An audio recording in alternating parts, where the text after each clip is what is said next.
morning and welcome to the Core Connection. I'm Mira Rubin here with you on Enlightened World Network. And today's topic is revenge, which interesting. Anyway, it should be an interesting topic because somehow we justify revenge in our culture, but um, I just was going through Restream Hell this morning. I don't know how many of you have experienced those verification things where you have to pick the pictures. Good morning, Rosalind. Welcome.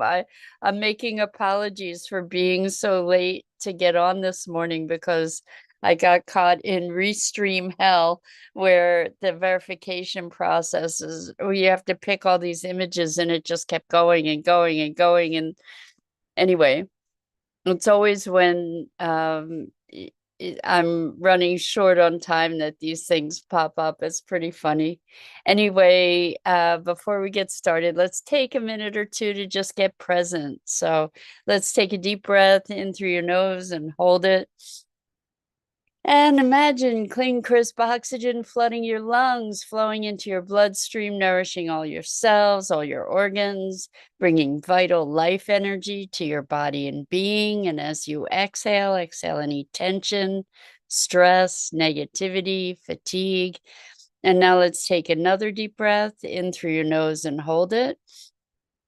This time, imagine brilliant bright light lighting you up from the inside out, illuminating, electrifying, and energizing all your cells, your molecules, your electrons, creating a brilliant beam of light and energy from your heart out into the world. And as you exhale, exhale any remaining tension, stress, negativity, fatigue. And now let's press our hands together. Vigorously rub your hands together to feel the friction, the temperature, the pressure, the motion, the tickling and tingling when you stop, and allow all those sensations to bring you present right here, right now, into this remarkable physical form that enables us to experience life.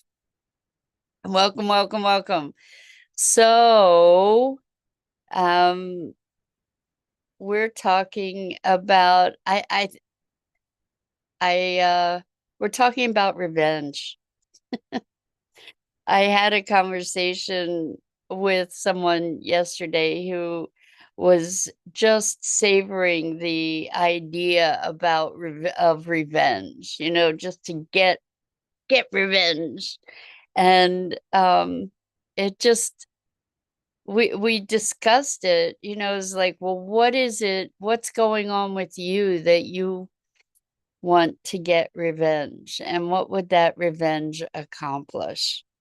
And I think it's interesting to look at what the dynamics, what the underlying dynamics might be. Because,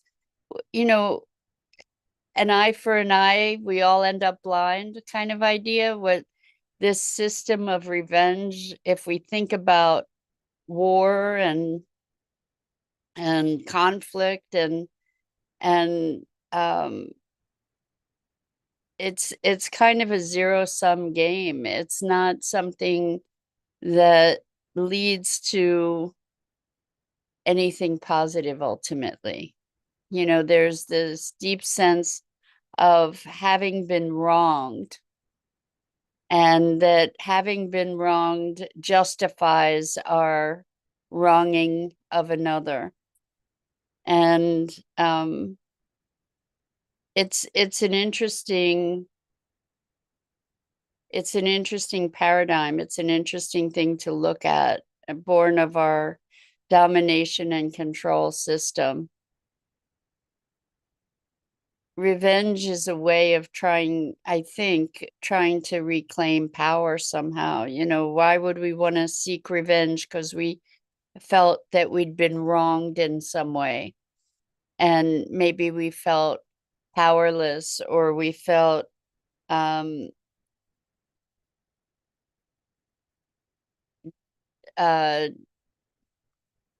disrespected and our sense of self was violated. Maybe we were harmed. Maybe we were actually physically harmed and emotionally harmed. And revenge is a way for us to reclaim some power, or at least that's the way we perceive it.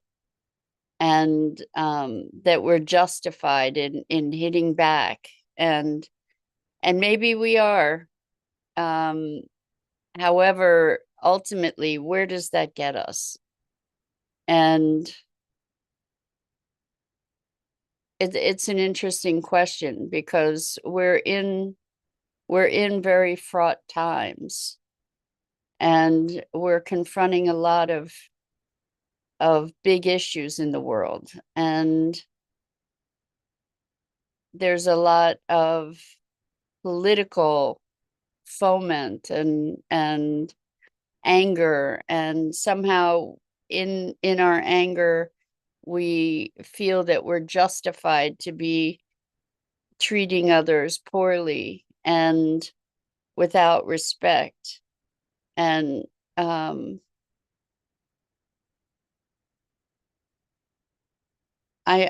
wondering what it can look like if we call ourselves to a higher a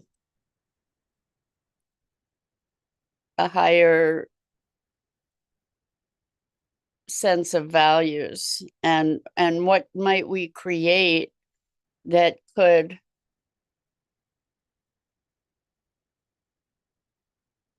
take us where we want to go, rather than perpetuate systems that are self-destructive at the very least. So I'm not saying turn the other cheek and allow yourself to be abused. I'm not saying that there shouldn't be consequences for actions.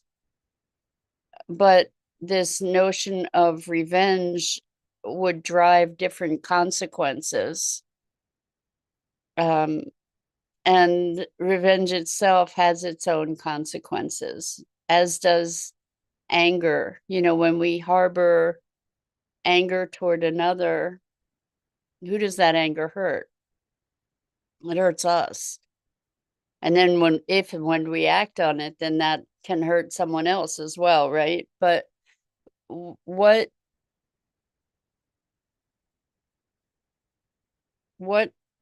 kind of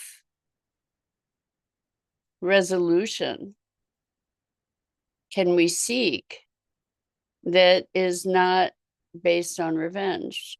Because as things stand, revenge breeds revenge, and it's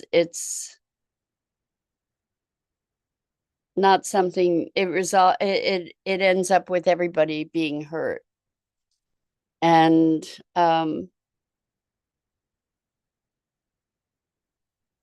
if we can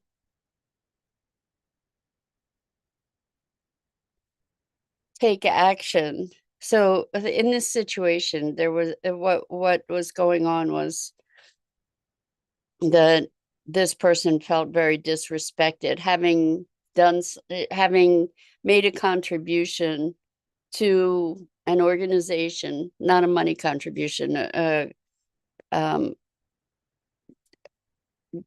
They did a project for an organization, and then some other person came in and tried to take it over without full knowledge of what was going on.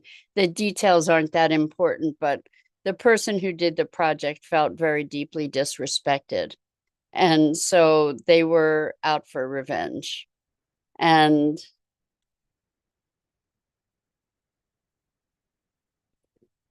there was a meanness around it, that they were feeding this energy within them, like they were excited about the prospect of causing embarrassment or harm to this other person. And I was able to engage with them in conversation and about this, and they kept making it about the other person and the wrong that had been done them, and justifying justifying this revenge or desire for revenge. And I kept trying to bring it back to say, well, what is it, what's going on in you that is stimulating that need for revenge? And while they could say, they could recognize that that person disrespected them, that person disrespected them and needed to be punished. And so if we think about punishment, what's the intention of punishment? Is it to inflict harm, or is it to create a to generate some kind of, is it a corrective measure? Right? What is punishment? And again, when we think about punishment, it goes back to domination and control, right? We're again looking at a system of domination and control and disempowerment. And I don't think we question these things because it's such a deeply entrenched paradigm in our system that we when we think that punishment somehow is, I don't know if we even do think that punishment is a corrective. Somebody does something bad and you punish them. Well, what's that for? Is it to inflict harm, or is it to generate a correction? And I think that if we look at the notion of generating a correction,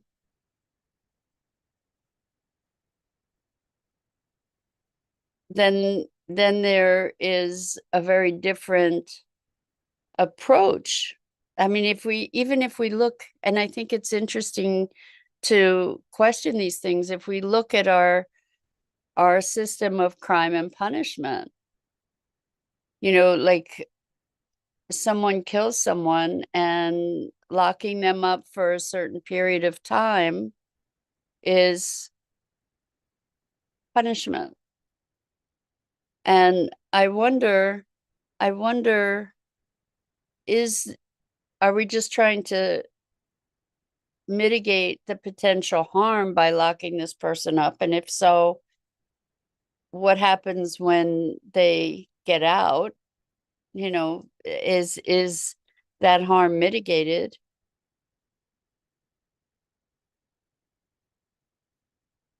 Because if we look at the penal system, it's not something that breeds correction necessarily, right? And it is a punishing system. So maybe punishment can be corrective in that it is so bad that people want to avoid that.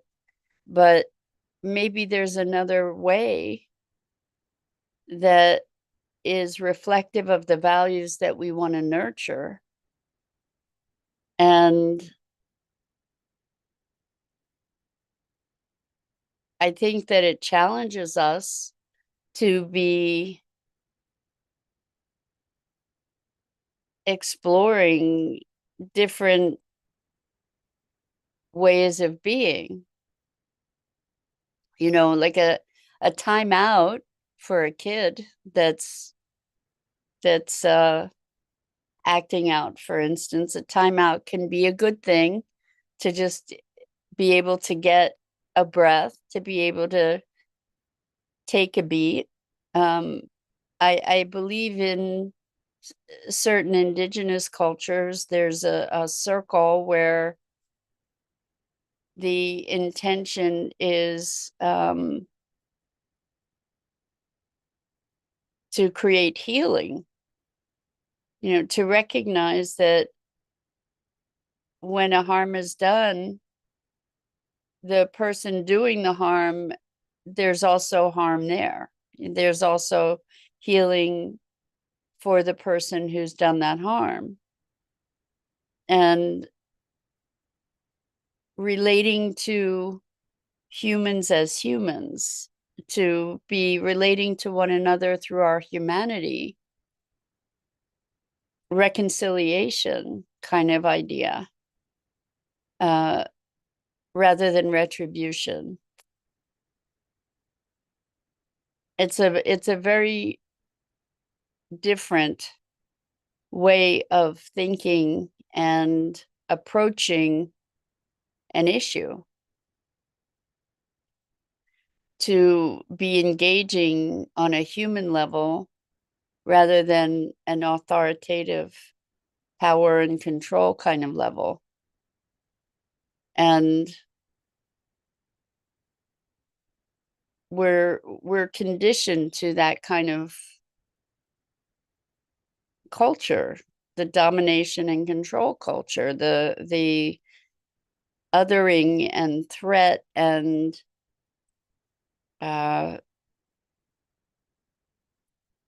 vanquishing the threat, the battle kinds of approaches that we have to life and to the things that are challenging in life, like when we're going to fight climate change, we're going to fight for our rights. And I'm wondering what happens if instead of fighting, we stand. Like there's a different attitude, there's a different energy of it, there's a different commitment, I think, to what we're trying to create in the world. And when we react with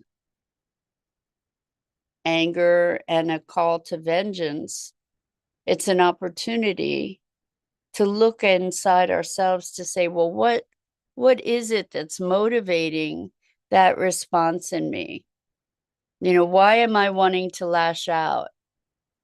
And maybe this person was disrespectful or did something that I don't like. Well, great. So what kind of action can I take that is in alignment with my higher values? How can I respond in a way that honors what my truest commitments are? And what is it in me that was so injured that I'm lashing out in that way? And how can I heal whatever that is within me? So when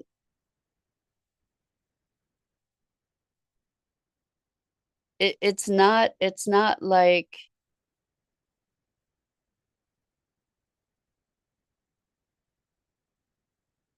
the punishment for crime, for instance, when it's a punishment rather than a containment or a corrective kind of engagement, it's not like the punishment actually ends up healing the wound.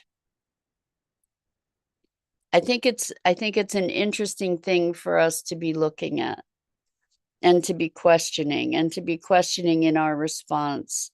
It's like, I want to get them back. I want to hurt them the way they hurt me. And and what what does that do besides perpetuate a dynamic that invites more of the same? So I think it's an interesting question. I think it's something for us to look at and to see how pervasive this power and control dynamic is in our culture and in our own lives and our own responses. And to be exploring other ways to interact with each other and our own wounds. So that's it for this morning. I'm Mira Rubin. This is the Core Connection, and I go live here on the Enlightened World Network Facebook page and YouTube channel each morning at 9 a.m. Eastern, weekday morning. And I invite you to please like, follow, and share Enlightened World Network and me. The links are in the description. And as always, it's such a privilege to have the opportunity to have these morning musings together on what it is to be human and to grow and evolve through this space that we have to do so together. So until next